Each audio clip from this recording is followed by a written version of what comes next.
Since the beginning, humans have sought to master environments that are not our own.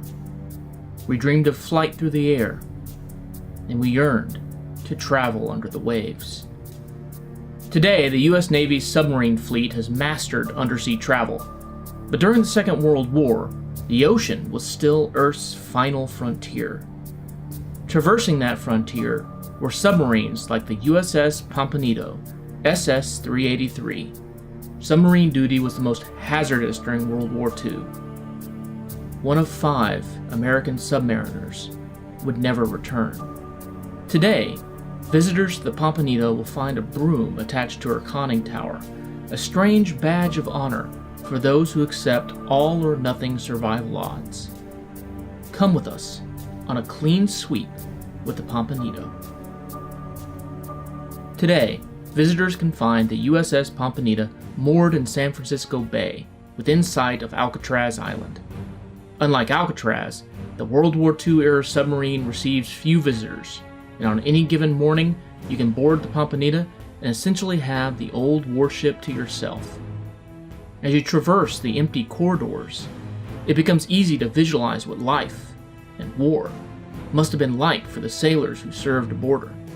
Every corner and cranny are dedicated to the function of this vessel. Every surface is dedicated to maintaining and controlling the massive diesel engines, or the batteries that power the ship while it moves underwater. One imagines the conditions in these cramped spaces, the heat of the engines in this steel tube, the nauseous smell and fumes threatening to overwhelm the sailors, the stale air after the submarine has been underwater for hours, carbon dioxide building and building and building. The crew would have had few comforts, bunking together like sardines in a can. Some crew would have bunked in even more cramped quarters, on cots above live torpedoes.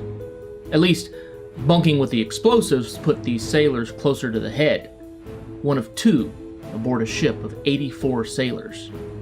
What few creature comforts the crew of the Pampanito might have had would have been found here.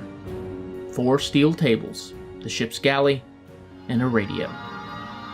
The officers of the Pampanito lived with a few more comforts, but only the captain of the boat had privacy and a private cabin, no matter how small.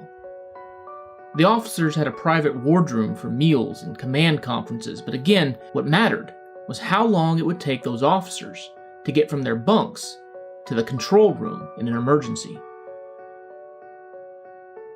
Here the submarine's officers and crew studied charts and set courses, directed the depth of the boat, and planned attacks. From here, the call would go out to the torpedo bays fore and aft to load their fish in the tubes. From here, the push of a button would send those torpedoes toward their target. From here, the crew would have heard the impact of a successful attack.